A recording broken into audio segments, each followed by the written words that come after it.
Hi everyone. Today I have a Parenthood review. It is season 4, episode 15, titled Because You're My Sister. I'll start with, oh my goodness, all the feels. All the feels. Just about every storyline was wrapped up this week, and it's a good thing too, considering this was the season finale and possibly the series finale, depending on the vindictiveness of NBC. So, let's jump right in with Adam and Christina. They are super excited about her final chemo treatment and optimistically visit her oncologist for a checkup.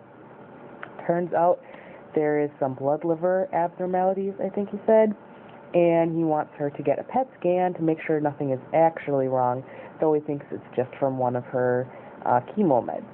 Christina doesn't take this well and quietly begins to freak out. Later, at the chemo treatment, they run into Gypsy, who has relapsed. Also, I know her name's not actually Gypsy, but that's just immediately who I think of when I see her, because that's who she was on Gilmore Girls. Anyways, Adam is still optimistic, but Christina is a real downer throughout most of the treatment. After, they are toasting to themselves and to Christina's final treatment when Adam pulls out a gift, a vacation that he planned and purchased to Hawaii. Christina is still super scared that she's going to relapse and leaves the room crying, telling Adam to cancel the trip as she passes through the door. Christina does apologize later at the luncheonette, and they get their groove on until Crosby butts in, interrupting their little macking session. Christina goes to her PET scan in much higher spirits, though, and finally heads to her doctor to hear the final word. She's cancer-free! Yay! That means we won't have this storyline if Parenthood comes back. Woohoo! I mean, they did it well, but it got really old after a while. I'm glad it's reached its not unexpected conclusion, but nicely capped off with their trip to Hawaii that they finally did take. Next we had Amber and Ryan, and their arc was wrapped up as well, and it started with Ryan showing up at Amber's loft with a huge, humongous bouquet of flowers. He tells her everything he's accomplished, including getting his job with Joel back and starting therapy. He tells her that he loves her and that she's all he can think about. Amber just bawls the whole time without saying a word, and Ryan just kind of leaves without her having said anything at all.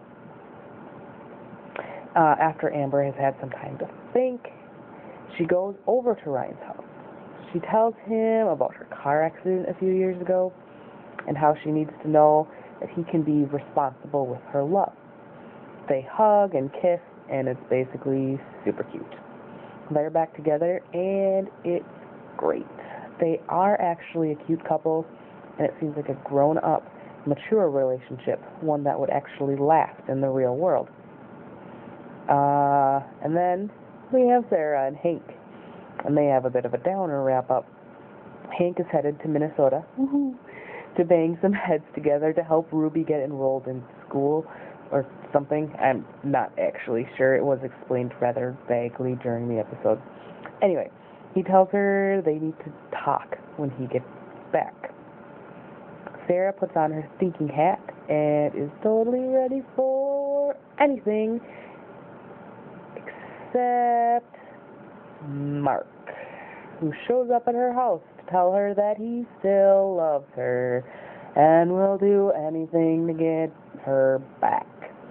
He then exits stage right, leaving Sarah slack-jawed in the process.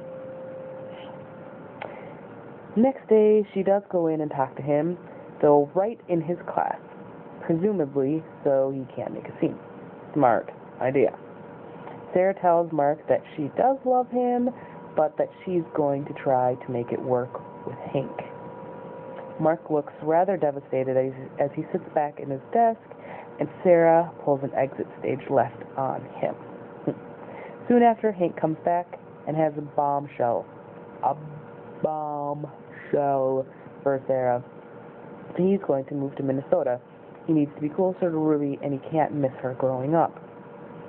From his build-up, though, Sarah thought he was going in a completely different direction, and so she ends the scene with a, "That's not what I thought you were going to say."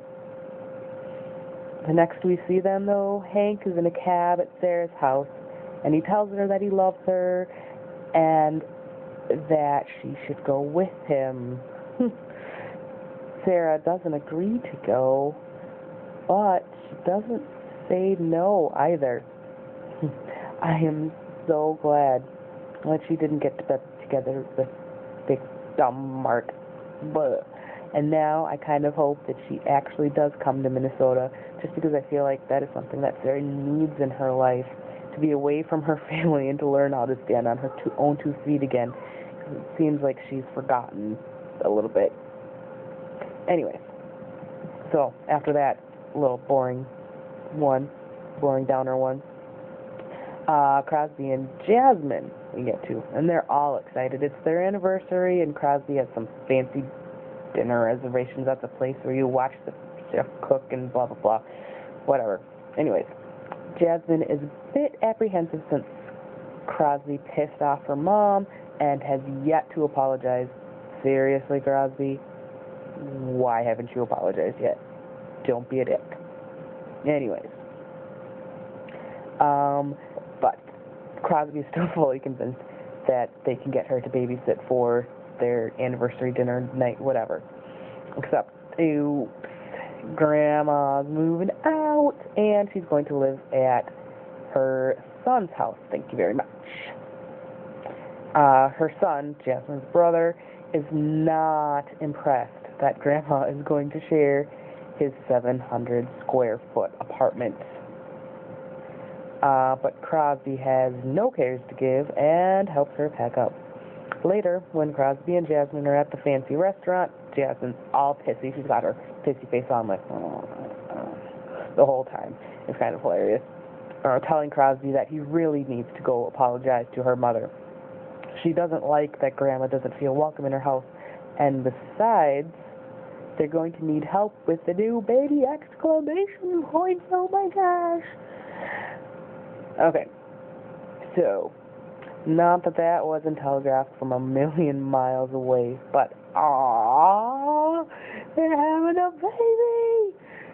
They visit Grandma and break the news, and it is the second cutest moment in the episode. But, what is number one, you may ask? Well, we have Joel and Julia, and they're getting Victor and Sydney ready for the adoption ceremony, and Sydney is a royal pain, saying she's not going to the ceremony, therefore she doesn't need a new dress, and she doesn't need to get ready for it. Julia sends her to her room, but Sydney was headed there already, so it's no skin off her nose.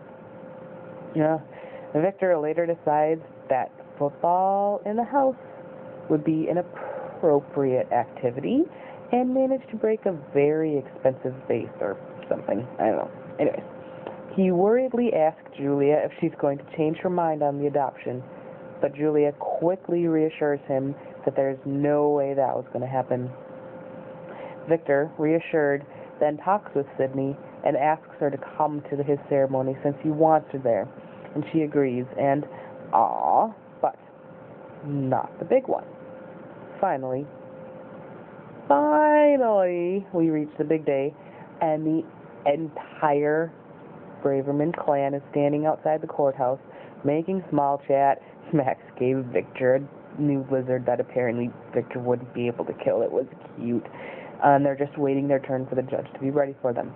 They finally get called in, and the judge goes through all the legalese, asking lastly if anyone has any objections. First, Zeke, And then everyone else in the family speaks up, not to object to the adoption, but to officially welcome Victor into the Braverman clan. And I'm pretty sure there was an onion cutting in the next room, because I don't think there was a dry eye in the house. Yeah, this was a great episode, especially if it does end up being the series finale. Every family unit got some sort of resolution beyond Sarah, I guess, but the Hank theme seemed fine unresolved as it was. Everyone seemed happy, and it's nice for a change to have a large group of people that genuinely love each other and are just genuinely happy to be in each other's company. So, that was the season finale of Parenthood.